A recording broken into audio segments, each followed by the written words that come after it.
Hi ಎಲ್ಲರಿಗೂ ನಮಸ್ತೆ. ನಾನು ನಿಮ್ಮ ಆಶಾ ಚಂದ್ರ ಭಟ್. ಆಶಾ ಸ್ಥಳ ಪಾಕಕ್ಕೆ ನಿಮಗೆಲ್ಲರಿಗೂ ಸ್ವಾಗತ. ಇವತ್ತು ನಾವು ಉಳಿದ ಅನ್ನ ಹಾಗೂ ಒಂದು ಸ್ವಲ್ಪ ತೆಂಗಿನಕಾಯಿಯನ್ನು ಉಪಯೋಗಿಸಿಕೊಂಡು ಒಂದು ರುಚಿಯಾದ ರೊಟ್ಟಿಯನ್ನು ಹೇಗೆ ಮಾಡೋದು ಅಂತ ಹೇಳೋದನ್ನು ಹೇಳಿಕೊಡ್ತಾ ಇದ್ದೇವೆ. ಬನ್ನಿ ಸ್ನೇಹಿತರೆ, ಈಗ ಇದನ್ನು ಹೇಗೆ ಮಾಡೋದು ಅಂತೇಳಿ ನೋಡುವ. ಈ 3 ಇಂಗ್ರೀಡಿಯೆಂಟ್ ಉಪಯೋಗಿಸಿಕೊಂಡು ನಾವಿವತ್ತು ರುಚಿಯಾದ ಒಂದು ಅಕ್ಕಿ ರೊಟ್ಟಿ ಹೇಗೆ ಮಾಡೋದು ಅಂತ ಹೇಳೋದನ್ನು ತೋರಿಸ್ಕೊಡ್ತಾ ಇದ್ದೇವೆ. ಇಲ್ಲಿ ಅಕ್ಕಿ ಹುಡಿ ತಗೊಂಡಿದ್ದೇನೆ, 1 ಕಪ್ಪಷ್ಟು ಅನ್ನ ತಗೊಂಡಿದ್ದೇನೆ, 1 ಕಪ್ಪಷ್ಟು ತೆಂಗಿನಕಾಯಿ ತುರಿ, ರುಚಿಗೆ ಬೇಕಾದಷ್ಟು ಉಪ್ಪು. ಅಕ್ಕಿ ಹುಡಿ ಇಷ್ಟೇ ಅಂತೇಳಿ ನಾನು ಹೇಳಲಿಕ್ಕಾಗೋದಿಲ್ಲ, ಯಾಕೆಂದರೆ ಇದನ್ನು ರುಬ್ಬಿ ಇದರ ಅಳತೆಗೆ ಬೇಕಾದಷ್ಟು ನಾವು ಸೇರಿಸ್ತಾ ಹೋಗ್ತೇವೆ ಸ್ವಲ್ಪವೇ. ಹಾಗಾಗಿ ಮೊದಲಿಗೆ ನಾವು ಕಾಯಿ, ಅನ್ನ, ಉಪ್ಪು ಈ 3 ನೀರು ಹಾಕದೇನೆ ರುಬ್ಬಿಕೊಳ್ಳುವ. ಬೇಕು ಅಂತಾದರೆ ಒಂದು ಅರ್ಧ ಲೋಟ ನೀರು ಹಾಕಿಕೊಳ್ಬೋದು, ರುಬ್ಬಲಿಕ್ಕೆ ಕಷ್ಟ ಆಗ್ತಂತ. ನಾನು ಕಾಯಿಗೆ ಒಂದು ಅರ್ಧ ಲೋಟ ನೀರು ಹಾಕ್ಕೊಳ್ತೇನೆ ಫಸ್ಟಿಗೆ, ಆಮೇಲೆ ಅದಕ್ಕೆ ಅನ್ನ ಹಾಕ್ಕೊಳ್ತೇನೆ. ಕಾಯಿ ಒಂದು ಸ್ವಲ್ಪ ತರಿ ಆಗಬೇಕು, ಅನ್ನದ ಜೊತೆ ಹಾಕಿದರೆ ಸಣ್ಣ ಆಗೋದಿಲ್ಲ. ಹಾಗಾಗಿ ಮೊದಲಿಗೆ ನಾನು ಮಿಕ್ಸಿ ಜಾರಿಗೆ ಕಾಯಿ ಹಾಕ್ಕೊಳ್ತೇನೆ. ಕಾಯಿನ ಒಂದು 2 ನಿಮಿಷ ರುಬ್ಬಿದ ನಂತರ ಅದಕ್ಕೆ ಅನ್ನ ಸೇರಿಸ್ಕೊಳ್ತೇನೆ. ಅನ್ನ ಒಂದೇ ಸತಿ ರುಬ್ಬುವಾಗ ಸಣ್ಣ ಆಗ್ತದೆ, ಹಾಗಾಗಿ ಕಾಯಿನ ಒಂದು ಸ್ವಲ್ಪ ಸಣ್ಣಗೆ ಮಾಡಿಕೊಳ್ಳುವ. ಇದಕ್ಕೆ ನೋಡಿ ಒಂದು ಅರ್ಧ ಕಪ್ಪಷ್ಟು ನೀರು ಹಾಕ್ಕೊಳ್ತೇನೆ ನಾನೀಗ. ಇದಕ್ಕೆ ನಾನು ಒಂದು ಅರ್ಧ ಟೀ ಸ್ಪೂನಷ್ಟು ಉಪ್ಪು ಹಾಕ್ಕೊಳ್ತೇನೆ. ಉಪ್ಪು ನಿಮ್ಮ ರುಚಿಗೆ ಬೇಕಾದಷ್ಟು ಹಾಕ್ಕೊಳ್ಳಿ. ನೋಡಿ, ಈ ಥರ ತರಿಯಾಗಿ ರುಬ್ಬಿಕೊಂಡಿದ್ದೇನೆ. ಇದಕ್ಕೆ ಈಗ ಅನ್ನವನ್ನು ಹಾಕ್ಕೊಳ್ತಾ ಇದ್ದೇನೆ. ಕುಚ್ಚಲಕ್ಕಿ ಅನ್ನ, ಒಂದು ಸ್ವಲ್ಪ ಅನ್ನ ಜಾಸ್ತಿ ಉಳಿದೋದಿತ್ತು, ಹಾಗೆ ಅದನ್ನು ರೊಟ್ಟಿ ಮಾಡ್ತಾ ಇದ್ದೇನೆ ಇವತ್ತು. ಈಗ ಇದಕ್ಕೆ ನೀರೇನು ಹಾಕೋದಿಲ್ಲ, ಹಾಗೇನೆ ನುಣ್ಣಗೆ ರುಬ್ಬಿಕೊಳ್ತೇನೆ ಇದನ್ನು. ನೋಡಿ, ಇದು ಕೂಡ ರೆಡಿ ಆಯಿತು. ಅಗಲವಾದ ಒಂದು ಪಾತ್ರೆಗೆ ಹಾಕ್ಕೊಳ್ತೇನೆ. ಇದಕ್ಕೆ ಕಾಯಿ ರುಬ್ಬಲಿಕ್ಕೆ ಮಾತ್ರ ಅರ್ಧ ಕಪ್ಪಷ್ಟು ನೀರು ಹಾಕಿದ್ದೆ ನಾನಿಲ್ಲಿ. ಈಗ ಇದಕ್ಕೆ ಸ್ವಲ್ಪವೇ ಅಕ್ಕಿ ಹುಡಿ ಸೇರಿಸ್ತಾ ಮಿಕ್ಸ್ ಮಾಡ್ತಾ ಹೋಗುವ. ಇದನ್ನು ಕಾಯಿಸೋದು, ಬಿಸಿ ಮಾಡೋದೆಲ್ಲ ಏನಿಲ್ಲ, ಕೈಯಲ್ಲೇ ರೊಟ್ಟಿ ಮಾಡಲಿಕ್ಕೆ ನಮಗೆ ಉಂಡೆ ಎಷ್ಟು ಗಟ್ಟಿ ಬರಬೇಕು ಅಷ್ಟು ಗಟ್ಟಿ ಅದನ್ನು ಕಲಿಸ್ತಾ ಹೋಗಬೇಕು.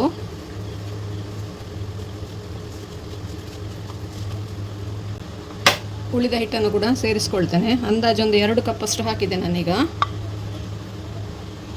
ಪುನಃ ಅದನ್ನು ಗಟ್ಟಿ ಮಾಡಿಕೊಳ್ಳುವ. ಎಷ್ಟು ಗಟ್ಟಿ ಬೇಕು ಅಷ್ಟು ಗಟ್ಟಿ ನೋಡಿಕೊಂಡು ಅಂದಾಜಿಗೆ ಹಾಕ್ಕೊಳ್ಳಿ. ನಾನು 2 ಕಪ್ಪಷ್ಟು ಹಿಟ್ಟು ಹಾಕಿದೆ. ಈಗ ಇನ್ನೊಂದು ಸ್ವಲ್ಪ ಬೇಕು ಅಂತ ಅನ್ನಿಸ್ತಾ ಇದೆ ನನಗೆ, ನೋಡಿ ಹಾಕ್ಕೊಳ್ಳುವ. ಕರೆಕ್ಟಾಗಿ ಈಗ ಕೈಗೆ ಅಂಟದೆ ಉಂಡೆ ಕಟ್ಟಲಿಕ್ಕೆ ಬರಬೇಕದು.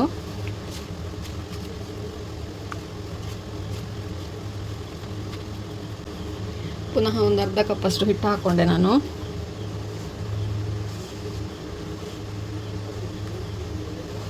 ಚೆನ್ನಾಗಿ ನಾದಲಿಕ್ಕೆ ಬರಬೇಕು, ಆ ಥರ ಹಿಟ್ಟು ರೆಡಿ ಆಗಬೇಕದು, ಇಲ್ಲದಿದ್ದರೆ ರೊಟ್ಟಿ ಗಟ್ಟಿ ಆಗ್ತದೆ.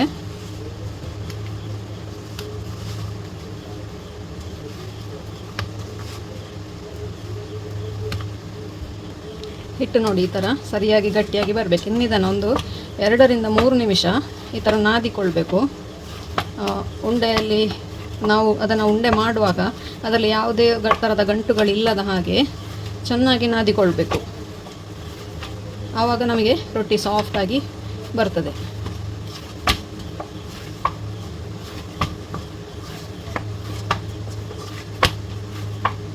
ನೋಡಿ, ಆಲ್ಮೋಸ್ಟ್ ಈ ಥರ ಮುಟ್ಟಿದರೆ ಕೈಗೆ ಅಂಟದ ರೀತಿಯಲ್ಲಿ ಇರಬೇಕು.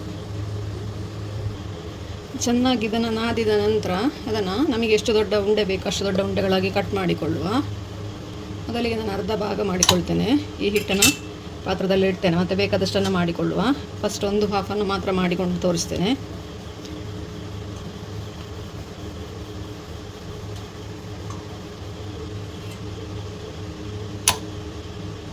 ಎಷ್ಟು ದೊಡ್ಡ ಉಂಡೆ ಬೇಕು ಅಷ್ಟು ದೊಡ್ಡಕ್ಕೆ ಕಟ್ ಹಾಕ್ತಾ ಹೋಗಿ.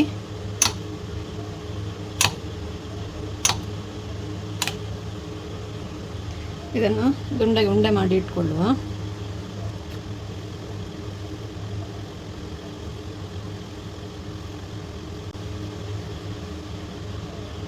ಈ ಥರ ನೋಡಿ, ಅರ್ಧ ಉಂಡೆ ಮಾಡಿ ಇಟ್ಕೊಂಡಿದ್ದೇನೆ, ಮತ್ತೆ ಮಾಡಿಕೊಳ್ತೇನೆ. ನನ್ನ ಹತ್ರ ಹಪ್ಪಳ ಹೊತ್ತು ಅಂತ ಒಂದು ಹಳೆ ಮಣೆ ಉಂಟು, ಅದರಲ್ಲಿ ನಾನು ಬಾಳೆ ಎಲೆಯಲ್ಲಿ ಮಾಡ್ತಾ ಇದ್ದೇನೆ. ರೊಟ್ಟಿ ಬಾಳೆ ಎಲೆಯಲ್ಲಿ ಮಾಡಿದಷ್ಟು ರುಚಿ ಬೇರೆ ಯಾವುದರಲ್ಲಿ ಕೂಡ ಬರೋದಿಲ್ಲ. ಅಡಿಯಲ್ಲಿ ಒಂದು ಎಲೆ, ಮೇಲಿಂದ ಇನ್ನೊಂದು ಎಲೆ, ಇದನ್ನು ಹಾಕ್ಕೊಂಡು ಜಸ್ಟ್ ಒಂದು ಪ್ರೆಸ್ ನೋಡಿ, ರೊಟ್ಟಿ ರೆಡಿ ಆಯಿತು. ಇದೇ ಥರ ಒಂದು 2 ಮಾಡಿ ಇಟ್ಕೊಳ್ತೇನೆ. ತವಾ ಬಿಸಿ ಆಗಲಿಕ್ಕೆ ಇಟ್ಟಿದ್ದೇನೆ, ಅದಕ್ಕೊಂಚೂರು ಎಣ್ಣೆ ಹಚ್ಚಿಕೊಳ್ತೇನೆ. ನಾವೇನು ಲಟ್ಟಿಸಿ ಇಟ್ಕೊಂಡಿದ್ದೇವೆ ರೊಟ್ಟಿಯನ್ನು ಹಾಕ್ತಾ ಇದ್ದೇನೆ ಅದಕ್ಕೆ. ಇದೇ ಬಾಳೆ ಎಲೆನ ನಮಗೆ ಇನ್ನೊಂದು ಸರ್ತಿ ಉಪಯೋಗಿಸ್ಲಿಕ್ಕೆ ಆಗ್ತದೆ. ನೋಡಿ ಎಷ್ಟು ನೀಟಾಗಿ ಬರ್ತದೆ ಅಂತೇಳಿ. ಮೇಲಿಂದ ಕೂಡ ಒಂದು ಸ್ವಲ್ಪ ಎಣ್ಣೆ ಪಸೆ ಮಾಡಿಕೊಳ್ತೇನೆ, ಇಲ್ಲದಿದ್ದರೆ ಅದು ಡ್ರೈ ಆಗ್ತದೆ. ನೋಡಿ ಈ ಥರ ಸಣ್ಣ ಸಣ್ಣ ಕಣ್ಣು ಕಾಣಲಿಕ್ಕೆ ಶುರು ಆಗ್ತದೆ ಅದರಲ್ಲಿ. ಅಷ್ಟೊತ್ತಿಗೆ ಅದನ್ನು ತಿರುಗಿಸಿ ಹಾಕ್ಕೊಳ್ಬೇಕು.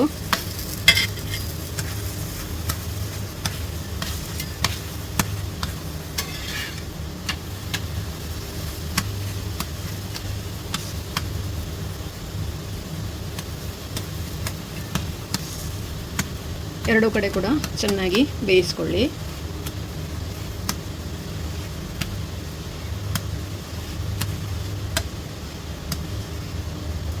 ಈಗ ಇದನ್ನು ನೀವು ಹೀಗೆ ಪ್ರೆಸ್ ಮಾಡಿದರೆ ಅದು ನೋಡಿ ಉಬ್ಬಿಕೊಳ್ತದೆ.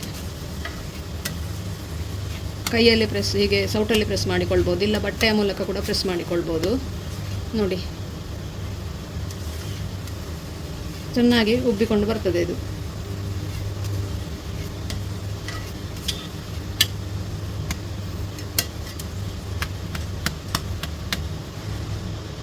ಕಾಯಿ ಹಾಗೂ ಅನ್ನದ ರುಚಿಯಾದ ರೊಟ್ಟಿ ರೆಡಿ ಆಯಿತು. ಇದೇ ಥರ ಎಲ್ಲವನ್ನು ಕೂಡ ಮಾಡಿಕೊಳ್ಳುವ.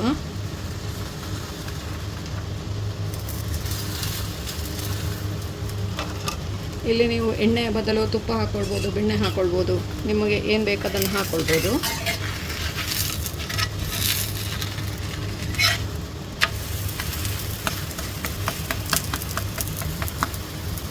ಇದು ನೋಡಿ, ನೀವು ಮಗುಚಿ ಆಗ್ತಾ ಇದ್ದಾಗಿ ನಾವು ಸೈಡಿಂದ ಉಬ್ಬಿಕೊಂಡು ಬರ್ತದೆ ಇದು. ನೋಡಿ ಇಲ್ಲಿ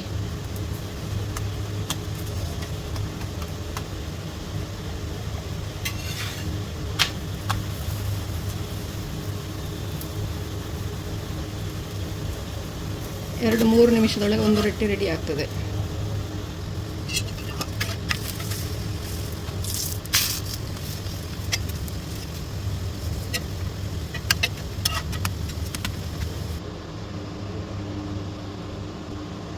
ಮೇಲಿಂದ ಬೆಣ್ಣೆ ಇಟ್ಟು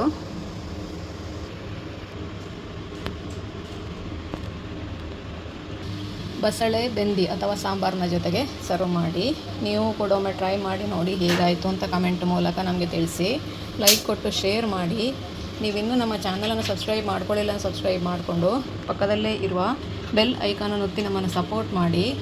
ಮುಂದಿನ ವೀಡಿಯೋದಲ್ಲಿ ಹೊಸ ಅಡಿಗೆಯೊಂದಿಗೆ ಇನ್ನೊಂದು ಇಂತಹ ಹೊಸ ಸುಲಭದ ರೆಸಿಪಿಯೊಂದಿಗೆ ಪುನಃ ನಿಮ್ಮನ್ನು ಭೇಟಿ ಆಗ್ತೇನೆ. ಧನ್ಯವಾದಗಳು.